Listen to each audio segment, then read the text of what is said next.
Greetings everyone, Scotty Reed, Black Talk Radio News, also New Abolitionist Radio, both heard on the Black Talk Radio Network.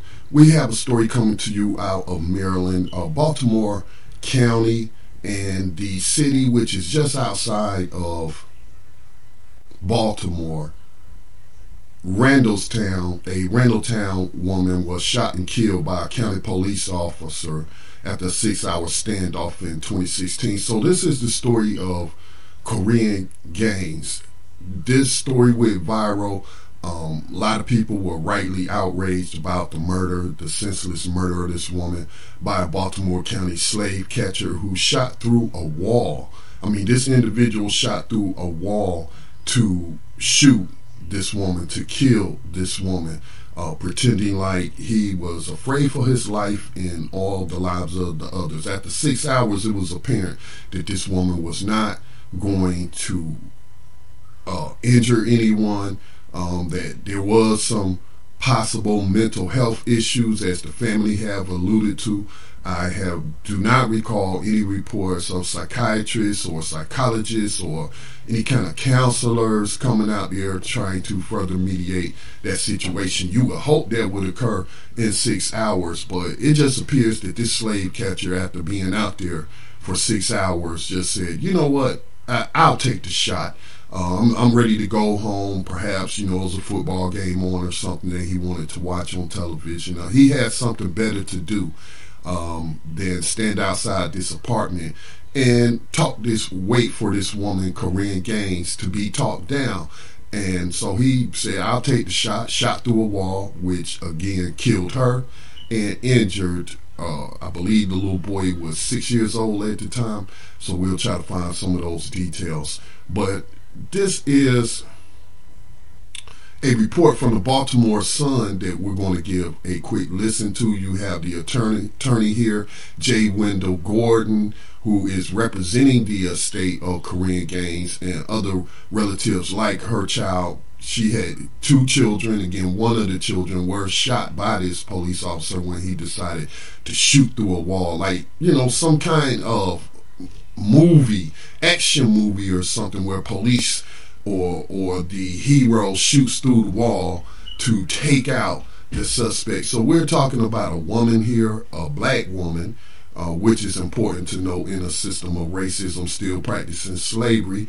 But he also did not care if her son was injured or killed, for that matter, if this child was killed. But this is J. Wendell Gordon, who represents her estate and some of her relatives, speaking on this report from the Baltimore Sun.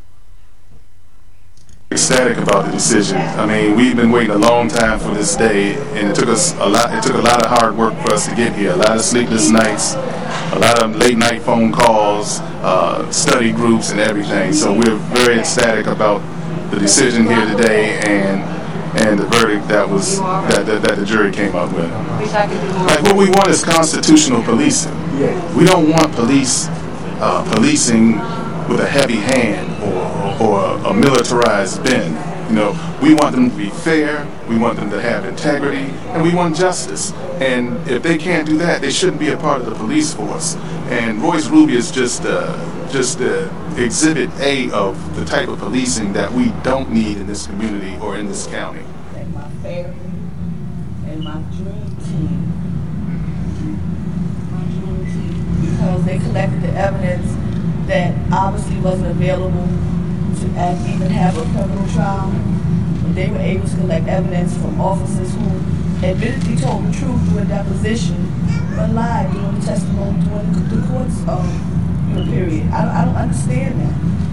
I don't understand how anyone could be so cruel to just extinguish a life knowing that it was wrongfully done and then try to hide behind a badge.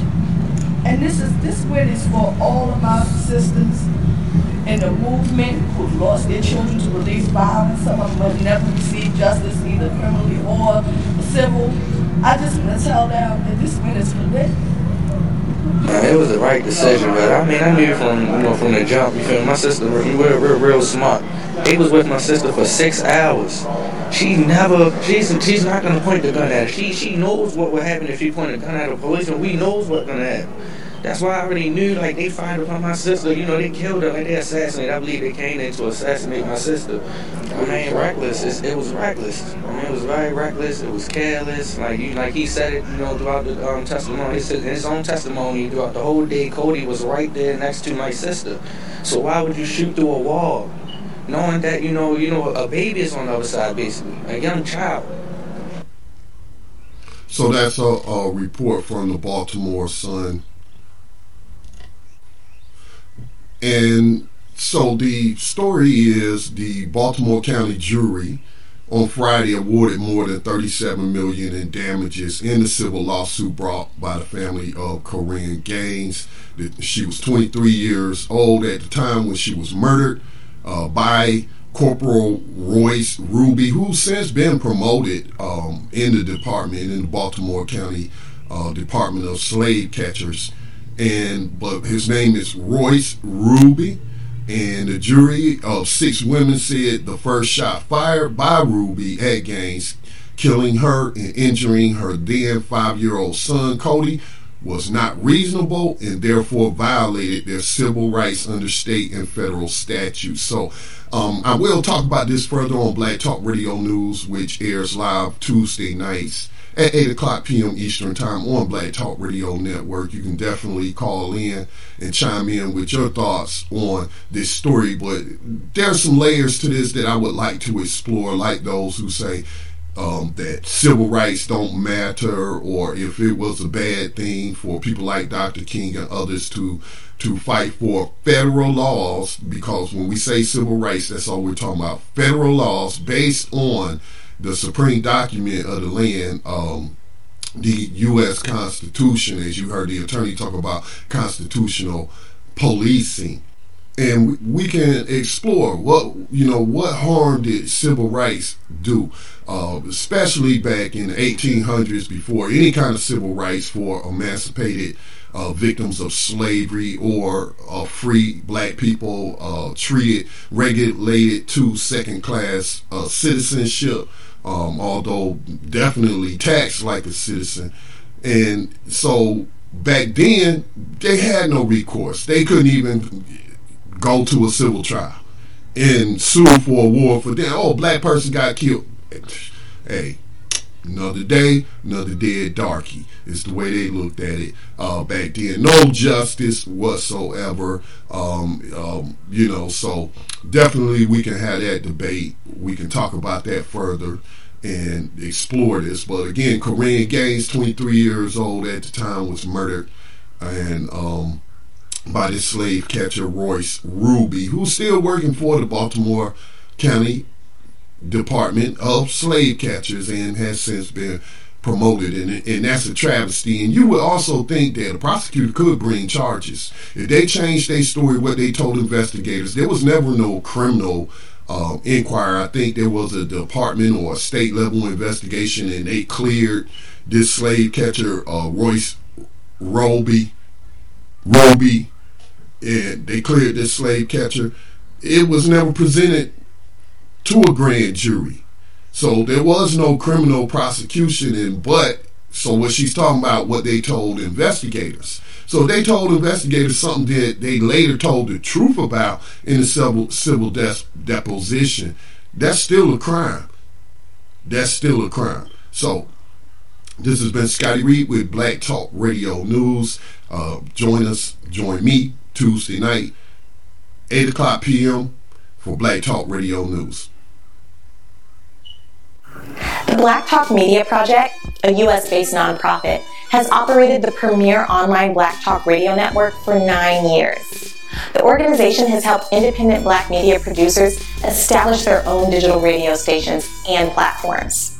However, it is time to expand our work based on the vision of founder Scotty Reed, a U.S. Army veteran and communications specialist who wants to build the Black version of National Public Radio with community talk radio stations and media centers across the USA.